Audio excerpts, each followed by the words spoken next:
अस्सलाम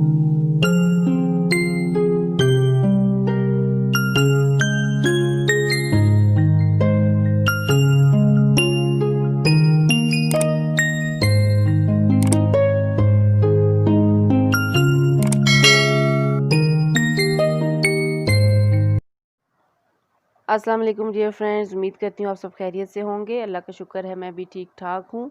और आज की जो रेसिपी मैं आप लोगों के लिए लेके आई हूँ वो है चिकन और आलू की तरकारी, ग्रेवी वाला, शोरबे वाला नहायत मज़ेदार ये सालन तैयार होता है।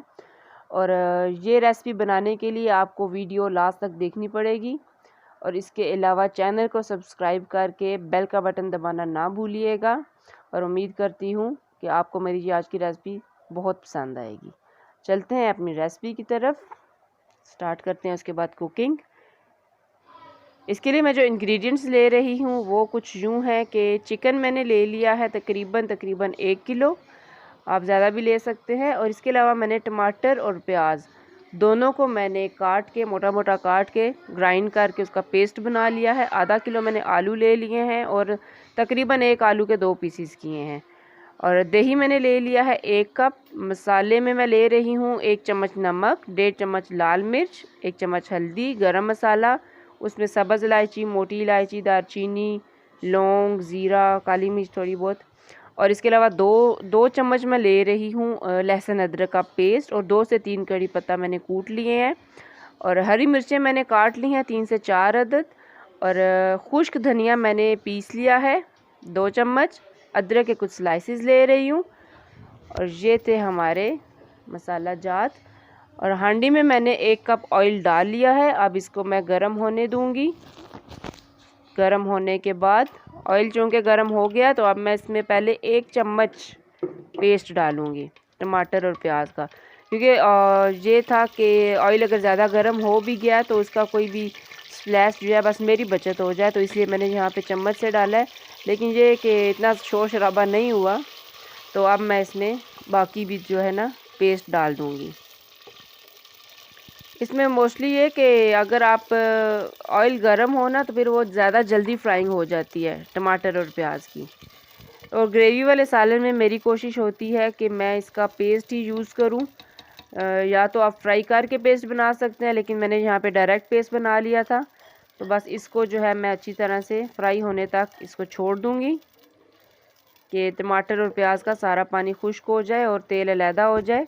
उसके बाद फिर मैं इसमें नेक्स्ट इंग्रेडिएंट डालूँगी, क्योंकि अगर अभी से हम इसमें मसाले या मिर्चें डाल दें तो उसमें फिर थोड़ा थोड़ा कच्चापन महसूस होता है, तो इसलिए मैं फ्राई होने के बाद डालूँगी। ये जी, इसको आप 10 मिनट के लिए इसको आप ढक के छोड़ दें। 10 मिनट के बाद जब मैंने इसको खोला, चेक किया, तो ये आप देख सकते हैं कि ऑयल जो है वो अलहदा हो चुका था। इसका मतलब है कि टमाटर और प्याज का जो पानी था वो तकरीबन सूख चुका है। बाकी ये कि आप फ्लेम को थोड़ा हाई रखें ताकि जल्दी जल्दी जो है ना आपका मसाला भून के तैयार हो जाए। अब मैं इसमें लहसुन अदरक का पेस्ट डाल दिया। बाकी तमाम मसाला जात मैं 1 बाय 1 इसमें ऐड करती जाऊंगी। ये गरम मसाले हो गए। और इसके बाद अब मैं इसमें डालूंगी नमक, मिर्च और हल्दी। अच्छी तरह से इनको मिक्स कर लें, ये कि मसाले में इनकी भुनाई अच्छे से हो जाए। हांडी में क्योंकि बहुत अलग सा टेस्ट आता है हमारे सालन का, तो इसलिए मैं मिट्टी की हांडी ज़्यादातर यूज़ करती हूँ। आप जो भी बर्तन आपको इजी लगे, पतीला यूज़ कर सकते हैं, देचका, कुकर, जो भी आप यूज़ करना चाहें। लेकिन ये कि हांडी में जो इसका टेस्ट आता है बहुत ज़बरदस्त तंदूरी टाइप का टेस्ट होता है, खुशबू भी बहुत अलग होती है इसकी, तो इसलिए मैं मिट्टी का बर्तन ज़्यादातर यूज़ करती हूँ। अब मैं इसमें चिकन ऐड कर रही हूँ। मसाला अच्छे से फ्राई हो चुका है, तो अब इसमें डाल दिया मैंने चिकन। थोड़ी देर चिकन को फ्राई करेंगे, मसाले में अच्छी तरह से उसको मिक्स कर लेंगे। जब कभी ग्रेवी वाला सालन बनाने का आपका दिल हो तो आप ये ट्राई कर सकते हैं,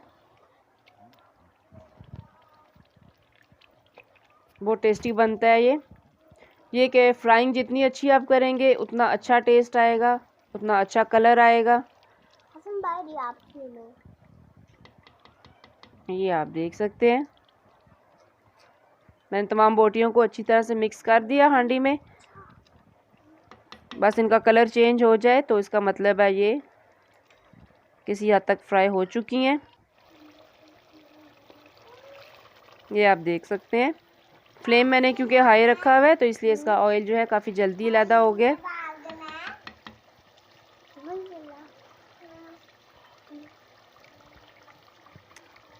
बाकी अब मैं इसमें डाल रही हूँ दही। 1 कप मैंने दही ले लिया था।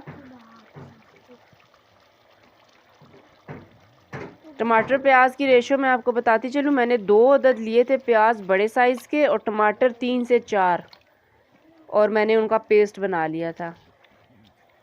क्योंकि मैंने डायरेक्ट आपको पेस्ट ही दिखाया है तो इसलिए मैं बताती चलूँ कि मैंने इस तरह से टमाटर प्याज लिए थे और साथ में मैंने ले लिया है दही। अब मैं इसमें डाल दूँगी आलू। इसको क्योंकि थोड़ी देर हमने दम देना होता है तो आलू आप बड़े साइज़ का काट सकते हैं ताकि वो बहुत ज़्यादा गल ना जाए। तो हांडी में, मिट्टी की हांडी में जो टेम्परेचर होता है वो आप समझ लें कि वो उसी तरह ही होता है जिस तरह प्रेशर कुकर में बनता है। बहुत ज़्यादा ये हीटअप हो जाती है तो चीज़ काफ़ी जल्दी गल जाती है। इसमें देचके में जो चीज़ आपकी आधे घंटे में गलती है तो हांडी में आपकी वो हार्डली 15 से 20 मिनट लेती है। ये आप देख सकते हैं। अब मैं इसमें डाल रही हूँ पानी। पानी आपने इतना ऐड करना है कि जिसमें हमारी तमाम चीज़ें डूब जाएं, आलू और चिकन, और साथ में ये कि आलू और चिकन के गलने के बाद जो है ना ग्रेवी भी बाकी रह जाए। इनको मैंने अच्छी तरह से डिप करके अब हम इसको कवर कर देंगे और 15 से 20 मिनट के लिए इसको पकने के लिए छोड़ देंगे।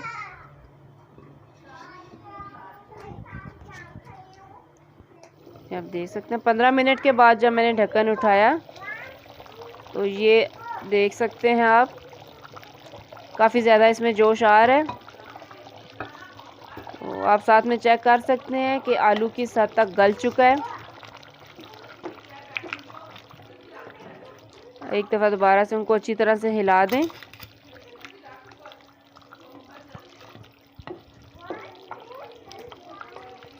ये इस तरह से यहाँ पे जब आलू और चिकन अच्छी तरह से गल चुके हैं, फ्लेम मैंने ऑफ़ कर दिया है। ऑफ़ करने के बाद तेल खुद ब खुद ऊपर आ जाएगा। अब मैं इसमें हरी मिर्चें डाल रही हूँ कटी हुई, थोड़ी सी मैंने बचा ली हैं गार्निशिंग के लिए। ये आप देख सकते हैं। साथ में मैंने अदरक डाल दी है। हरा धनिया मेरे पास आज ख़त्म था तो आप चाहे तो वो भी ऐड कर लें। ये जी इसको मैंने एक दफ़ा मिक्स कर दिया है। मैं हरी मिर्चें लास्ट में डालती हूँ हमेशा की तरह कि उनका कलर भी जो है वो ग्रीन रहे और बहुत ज़्यादा जो है ना ग्रेवी में कड़वाहट भी ना शामिल हो। इसको मैंने ढक के रख दिया 1 से 2 मिनट के लिए। जो ही हम ढक्कन उठाएंगे 2 मिनट बाद तो आप देखेंगे कि किस तरह से जो है तरकारी का जो तरी है वो ऊपर आ चुकी है। आलूओं का कलर कितना अच्छा आया है, बहुत ज़्यादा ये येलो नहीं हुए। जिस तरह आलूओं का कलर था, जैसा मैं चाह रही थी वैसे ही आया है। बोटियां भी अच्छे से गल चुकी हैं। बहुत मज़े की खुशबू है इसकी, खुश्क धनिए की और तमाम चीज़ों की। ये जी हमारी आज की रेसिपी हो गई है तैयार। ये आप बोटियां चेक कर सकते हैं। लेग पीस में आपको दिखा रही हूँ, कोई बोटी टूटी नहीं है और बहुत अच्छे से गल भी चुकी है। अब हम करते हैं इसको डिश आउट। डिश आउट करने के बाद मैंने इसके ऊपर थोड़ी सी हरी मिर्च, अदरक और खुश्क धनिया डाल दिया है जो मैंने बाकी बचा के रखा था। तो ये जी हमारी आज की चिकन आलू की तरकारी तैयार है। उम्मीद करती हूँ आपको ये आज की रेसिपी बहुत पसंद आएगी। आप सब बना के ज़रूर ट्राई कीजिएगा, मुझे कमेंट्स में ज़रूर बताइएगा। जाते जाते चैनल को सब्सक्राइब करके बेल का बटन दबाना ना भूलिएगा। अपना बहुत सा ख्याल रखिएगा। अल्लाह हाफिज़।